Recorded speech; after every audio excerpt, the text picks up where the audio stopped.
Welcome to news అడ్డా. నేను శ్రీ సౌజన్య. ముందుగా headlines. ఒక్క ఓటుతో వరించిన విజయం. కల్వకుంట్ల కవిత వర్గం హవా వడ్డేపల్లి మున్సిపాలిటీ కైవసం. బీసీ రిజర్వేషన్లకు వ్యతిరేకంగా కేసు వేసిన బుట్టెంగారి మాధవరెడ్డి ఓటమి. మున్సిపల్ ఎన్నికల్లో బోణీ కొట్టిన జనసేన. సూర్యాపేట బ్యాలెట్ బాక్స్ లో లేఖ, అందులో ఏముందంటే తిరుమలలో భక్తుల రద్దీ, అన్ని కంపార్ట్మెంట్లు ఫుల్. వివరాల్లోకి వెళ్తే మున్సిపల్ ఎన్నికల ఫలితాల్లో ఆసక్తికర ఫలితాలు వెలువడుతున్నాయి. ఒక్క ఓటు అభ్యర్థుల తలరాతను మార్చేసింది. 2 చోట్ల ఒక్క ఓటుతో కాంగ్రెస్ అభ్యర్థులను విజయం వరించింది. కల్వకుర్తి మున్సిపాలిటీలోని 10వ వార్డులో కాంగ్రెస్ బీఆర్ఎస్ అభ్యర్థుల మధ్య విజయం దోబుచులాడింది. తెలంగాణ కాంగ్రెస్ అభ్యర్థి ఎజాజ్ కు 2 ఓట్ల మెజార్టీ రాగా బీఆర్ఎస్ అభ్యర్థి తాహిర్ రీకౌంటింగ్ కు దరఖాస్తు చేసుకున్నారు. దీంతో అధికారులు మరోసారి ఓట్లు లెక్కించగా ఎజాజ్ కు 259 ఓట్లు, తాహిర్ కు 258 ఓట్లు వచ్చాయి. దీంతో కాంగ్రెస్ అభ్యర్థి ఎజాజ్ గెలుపొందినట్లు అధికారులు ప్రకటించారు. పరకాల మున్సిపాలిటీలోని 17వ వార్డు ఫలితాల్లో కాంగ్రెస్ అభ్యర్థి బొచ్చు సుభద్రకు 369 ఓట్లు పోలవగా బీఆర్ఎస్ అభ్యర్థి శనిగారపు రజనీకి 368 ఓట్లు వచ్చాయి. దీంతో రజనీ రీకౌంటింగ్కు దరఖాస్తు చేసుకోగా రెండోసారి కౌంటింగ్ చేసినా ఫలితంలో మార్పు లేదు. దీంతో కాంగ్రెస్ అభ్యర్థి బొచ్చు సుభద్ర గెలుపొందినట్లు అధికారులు ప్రకటించారు. తెలంగాణలో మున్సిపల్ ఎన్నికల ఫలితాలలో కవిత నేతృత్వంలోని తెలంగాణ జాగృతి నాయకులు ఒక మున్సిపాలిటీని దక్కించుకున్నారు. జోగులాంబ గద్వాల జిల్లాలోని వడ్డేపల్లి మున్సిపాలిటీలో తెలంగాణ జాగృతి నాయకులు all India forward bloc party తరపున ఎన్నికల బరిలో దిగి విజయం సాధించారు.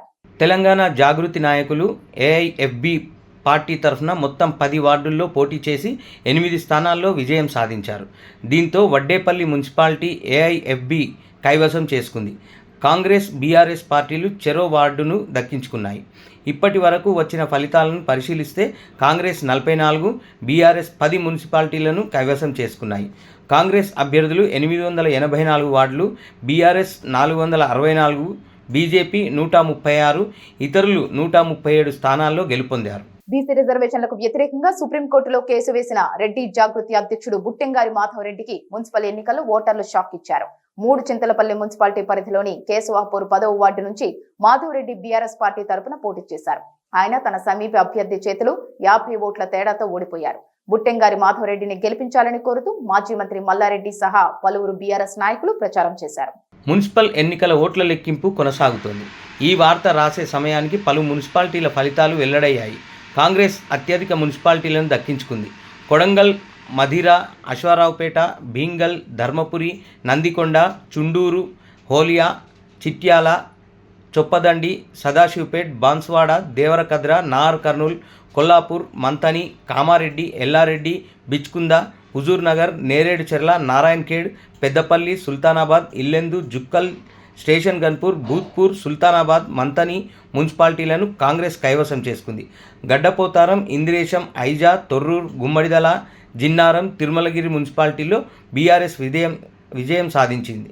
దేవరకద్ర, ఆలంపూర్, కోహిల్, కేసముద్రంలో హంగ్ వచ్చింది. తెలంగాణ మున్సిపల్ ఎన్నికల్లో జనసేన పార్టీ బోణీ కొట్టింది. సూర్యాపేట జిల్లా నేరేడుచర్ల మున్సిపాలిటీలోని 14 వార్డులో జనసేన అభ్యర్థి సమీప ప్రత్యర్థిపై విజయకేతనం ఎగురవేశారు.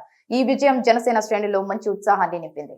పార్టీ అధినేత పవన్ కళ్యాణ్ నేరుగా ప్రచారంలో పాల్గొనకపోయినా స్థానిక నాయకత్వం, కార్యకర్తలు క్షేత్రస్థాయిలో చేసిన కృషి ఈ గెలుపుకు కీలకంగా నిలిచింది. ముఖ్యంగా యువత, మార్పు కోరుకునే ఓటర్లు జనసేన వైపు మొగ్గు చూపినట్లు తెలుస్తోంది. తెలంగాణలో బలపడాలని చూస్తున్న జనసేనకు ఈ విజయం ఎంతో ఉత్సాహాన్ని ఇస్తుందని రాజకీయ విశ్లేషకులు అంచనా వేస్తున్నారు. నేరేడుచెర్లలో జనసేన కార్యకర్తల్లో ఇప్పుడు కొత్త ఉత్తేజం కనిపిస్తోంది.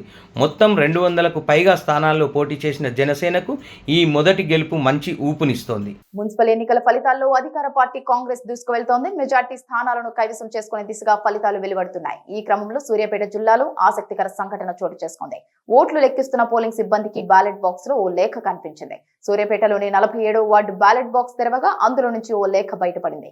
కాంగ్రెస్ ప్రభుత్వాన్ని ఉద్దేశించి విశ్రాంత ఉద్యోగి ఒకరు ఈ లేఖ రాశారు.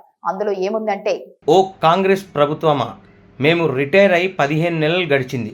మాకు రావాల్సిన, మీరు చెల్లించాల్సిన ఏ ఒక్క పైసా మాకు రాలేదు, ఇవ్వలేదు. అనేక ఇబ్బందులు పడుతూ అనారోగ్యం పాలవుతూ ఆసుపత్రిలో మెరుగైన వైద్యం చేయించుకోలేక ఇప్పటి వరకు 62 మంది విశ్రాంత ఉద్యోగులు చనిపోయారు.